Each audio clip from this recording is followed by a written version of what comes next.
अब बात हम हिंदुस्तानी की। कोरोना महामारी को हराने में 130 करोड़ हिंदुस्तानी एक साथ जुटे हैं। सरकार से लेकर स्वयंसेवी संस्थाएं तक कोरोना से जंग लड़ रही हैं।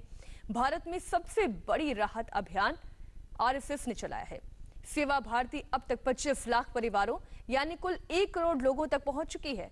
कश्मीर से लेकर कन्याकुमारी तक इस सबसे बड़े सेवा अभियान पर देखिए हमारी ये स्पेशल। 1,88,000 कार्यकर्ता इस कार्य में सक्रिय है और करीब 25 लाख परिवार तक सहायता उन्होंने पहुंचाई है। दाल है, चावल है, चीनी है, चाय पत्ती है, तेल है।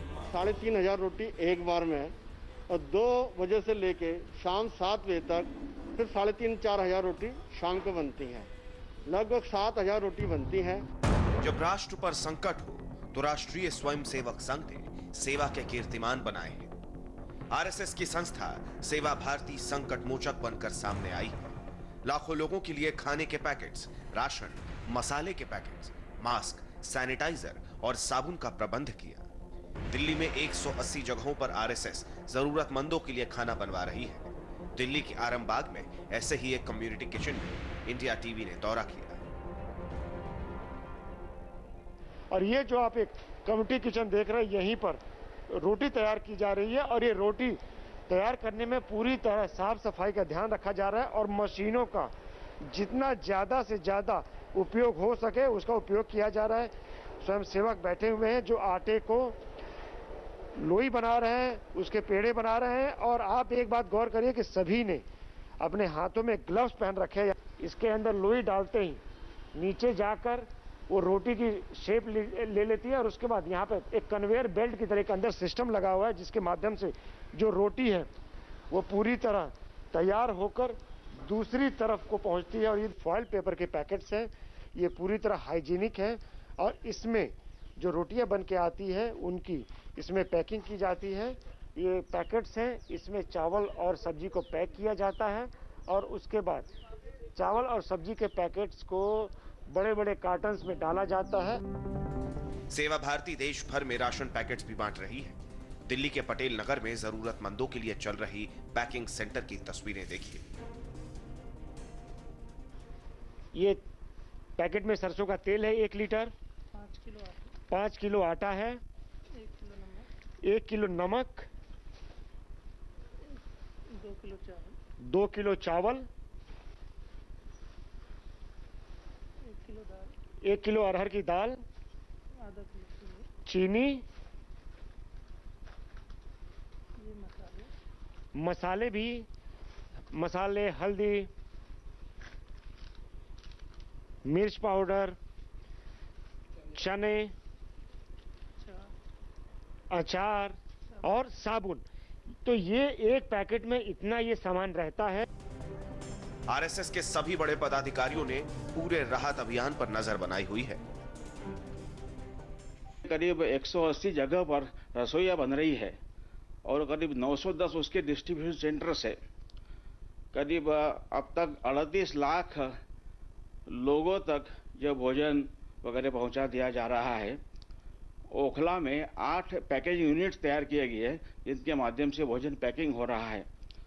अब तक करीब 1 लाख, करीब 1.25 लाख लोगों तक रेशन किट पहुंचाई है। पूरे देश में 34,000 लोगों पर आरएसएस के 1,88,000 कार्यकर्ता सेवा में जुटे हैं। अब तक देश में 25 लाख परिवारों तक मदद पहुंचाई गई है। अगर एक परिवार में 4 लोग भी माने तो यह मदद 1 करोड़ तक पहुंच जाती है। 16,50,000 लोगों को राशन के पैकेट बांट दिए गए हैं और 80 लाख से ज्यादा फूड पैकेट्स बांटे गए हैं। इसके अलावा 24,97,626 सैनिटाइजर और मास्क भी बांटे गए हैं।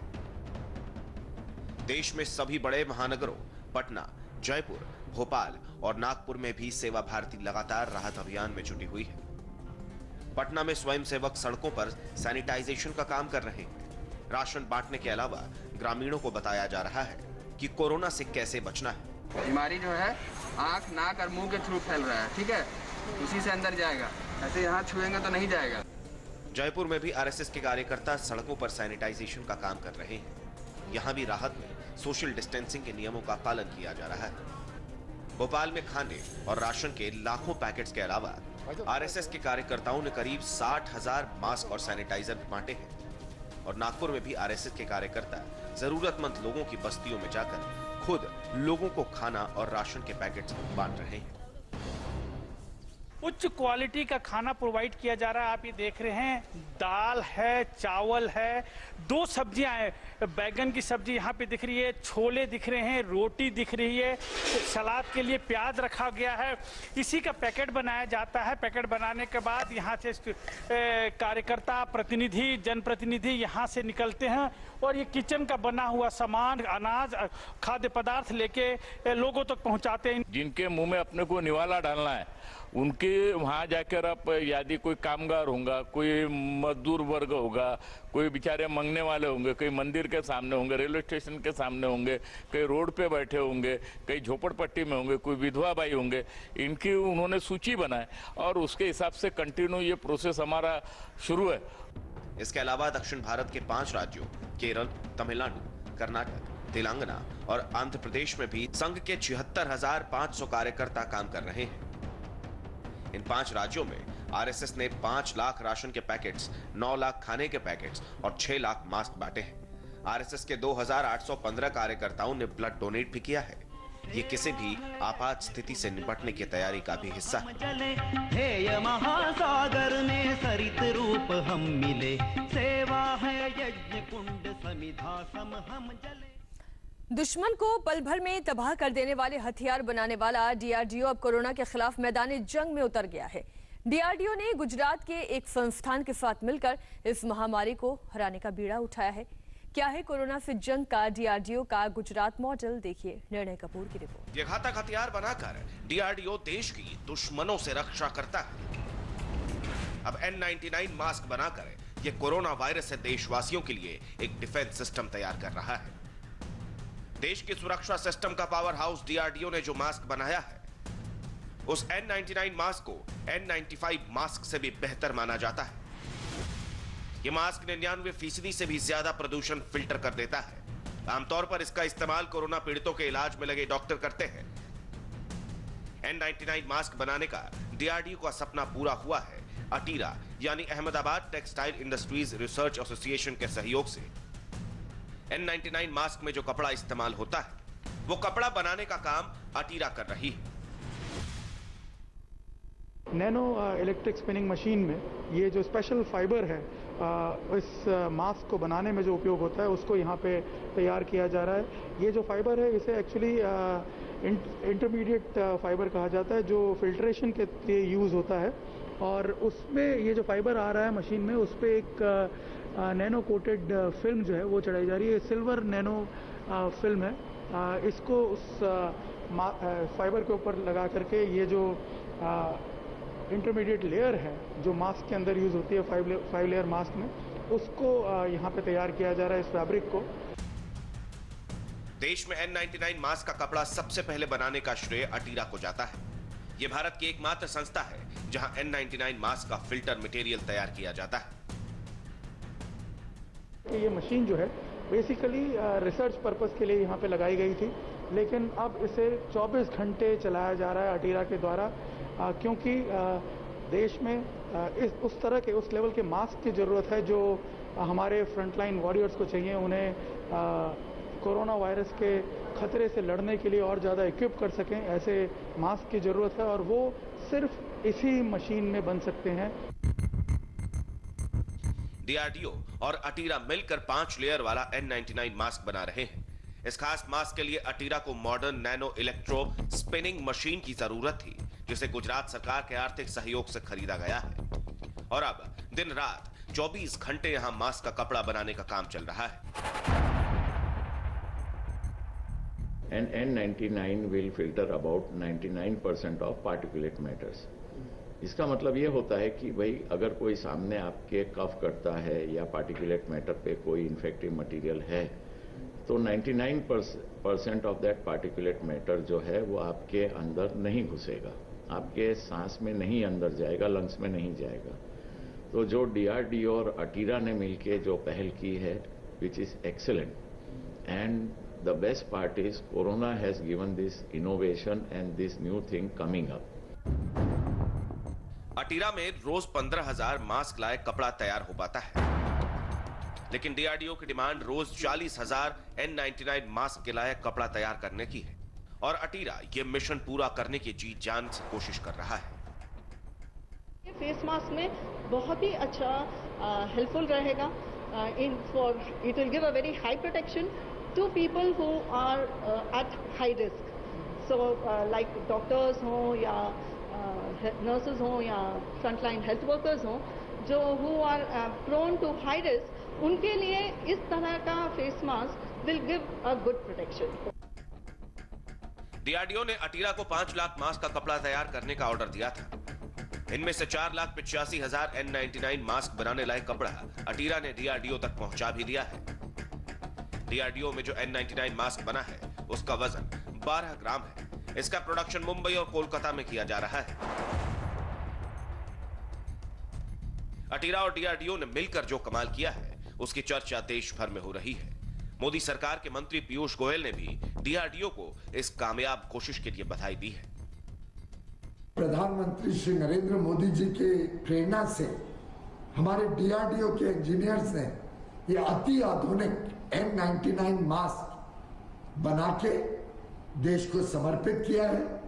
इस मास्क ने सभी टेस्ट पास कर दिए हैं, यह अप्रूव हो गया है हर साइंटिफिक लैबोरेटरी टेस्ट से और इसकी 12 महीने की अवधि है। ये 12 महीने तक आपके काम आ सकता है। कोरोना संकट आने के बाद N99 मास्क इतनी जल्दी बनाना कोई आसान काम नहीं था, लेकिन यह मुमकिन हो पाया क्योंकि जरूरत का सामान देश विदेश से मंगाने के लिए गुजरात से लेकर केंद्र सरकार तक फुल स्पीड के साथ एक्शन में थी। निर्णय कपूर, इंडिया टीवी, अहमदाबाद। अहमदाबाद की इस फैक्ट्री से अब आपको लेकर चलते हैं अहमदाबाद के ही kidney disease and research centre में, जहां कोरोना से जिंदगी बचाने के लिए एक अनोखा प्रयोग चल रहा है, जिससे एक वेंटिलेटर से 4 पेशेंट्स को ऑक्सीजन सप्लाई किया जा रहा है। ये पूरा सिस्टम कैसे काम करेगा, देखिए अहमदाबाद से निर्णय कपूर की ये रिपोर्ट। भारत में कोरोना संक्रमण के केसेस की जिस तरह से संख्या बढ़ रही है, हो सकता है आने वाले दिनों में ये संख्या इतनी ज़्यादा बढ़ जाए कि देश में वेंटिलेटर का क्राइसिस खड़ा हो सकता है, जैसा कि हम दूसरे देशों में भी देख रहे हैं। ऐसे में अहमदाबाद के किडनी इंस्टीट्यूट जो है, kidney diseases and research centre, उसने एक नया प्रयोग करने की कोशिश की है, जो कि सफल होता हुआ भी नज़र आ रहा है। एक वेंटिलेटर के जरिए मल्टीपल पेशेंट्स को वेंटिलेट करने का एक एक्सपेरिमेंट यहाँ पे किया गया है kidney disease and research institute की तरफ से। आप देख सकते हैं ये वेंटिलेटर है जिसको कनेक्ट किया गया है एक मल्टीप्लेक्सर के द्वारा, जो कि जो प्रेशर है उसको डिवाइड करता है 4 अलग अलग पेशेंट्स में। यहाँ आप देख सकते हैं एक एक्सपेरिमेंट चल रहा है इस तरह का, एक डेमोन्स्ट्रेशन, जिसमें ये जो एयरबैग्स हैं ये एक पेशेंट को सिंबलाइज कर रहे हैं। ऐसे आप देख सकते हैं ये एक पेशेंट है, दूसरा पेशेंट सामने है। इस तरह से 4 पेशेंट यहाँ पे इस आईसीयू यूनिट में एक डेमो क्रिएट किया गया है और इसमें अगर आप देखें तो 2000 का जो टाइडल वॉल्यूम है उसको डिवाइड किया गया है 500 पर पेशेंट। जो टाइडल वॉल्यूम का रिक्वायरमेंट है एक कोरोना केस में, उसको यहाँ पे डिवाइड करके इक्वली पहुँचाया जा रहा है। और सबसे बड़ी बात यह है कि जिस तरह का क्राइसिस है, जब केसेस बढ़ते हैं, ऐसे में बताया जा रहा है 5 से 10% पेशेंट ऐसे हो सकते हैं जिनको वेंटिलेट करने की आवश्यकता हो। और जब हजारों में, लाखों में जब केसेस बढ़ जाएंगे तब ये संख्या भी काफ़ी बढ़ेगी और ऐसे में एक क्राइसिस खड़ा होगा, जिसका सोल्यूशन किस तरह ढूंढा गया है ये हम जानने की कोशिश करते हैं इंस्टीट्यूट के डायरेक्टर डॉक्टर विनीत मिश्रा से। डॉक्टर साहब ये बताइए कि ये जो आपने तरीका ढूंढा है, पहली बात तो ये किस प्रिंसिपल पे वर्क करता है? ये है ना, बेसिकली एक मल्टीप्लेक्सर है। ये कोई नई टेक्नोलॉजी नहीं है। ये जो अमेरिका के अंदर वेंटिलेटर्स की ज़रूरत पड़ी और उन लोगों के पास नहीं था, सो दे ट्राइड दिस इन लोगों ने ये ट्राई किया था एंड दे आर सक्सेसफुल। उसी को हम लोगों ने यहाँ पे इम्प्लीमेंट किया है, लोगों ने इसको बनाया है एक गाइडलाइंस के हिसाब से। तो एक वेंटिलेटर जो हम लोगों का 2000 का टाइडल वॉल्यूम दे सकता है, उसके ऊपर से हम लोग 4 लोगों को। थोड़ा सा थोड़ा सा आप हमें समझाएंगे कैसे ये वर्क कर रहा है इस वक्त? तो इसके अंदर बेसिकली जो टाइडल वॉल्यूम मैक्सिमम है वो 2000 है और इसको 21% ऑक्सीजन के ऊपर रखा गया है और जितने भी मोड वेंटिलेटर में होते हैं वो सारे फंक्शनल मोड इसके अंदर अप्लाई कर सकते हैं। ये कोई आइडियल वे नहीं है वेंटिलेशन का, बट जो अम्बूस बैग होता है उससे ज़्यादा अच्छा है और ये क्राइसिस के time this functionality can become excellent. अब आपको 80 साल के बुजुर्ग कोरोना वॉरियर से मुलाकात कराते हैं जो इंदौर की गरीब बस्तियों के लोगों में मास्क बांट रही हैं। सुषमा केलकर 80 साल की हैं, लेकिन इस उम्र में भी वो किसी और कोरोना वॉरियर से कम नहीं है। सुषमा केलकर खुद मास्क सिलती हैं और फिर उन्हें गरीबों में जाकर बांटती हैं। उनका कहना है कि इस मुश्किल घड़ी में उनके मन में देश के लिए कुछ करने का ख्याल आया तो उन्होंने गरीबों के लिए मास्क बनाना शुरू कर दिया। मैं सुषमा केलकर रिटायर्ड शिक्षिका हूँ। रिटायरमेंट के बाद मैंने गरीब बच्चों के लिए कपड़े सिलना शुरू कर दिया है। अब मुझे लगा कि देश की परिस्थिति को देख के देश के लिए मैं कुछ करूं, इसलिए मैंने मास्क बनाना शुरू कर दिया है और गरीब बस्ती में ज़रूरतमंदों को निःशुल्क दे रही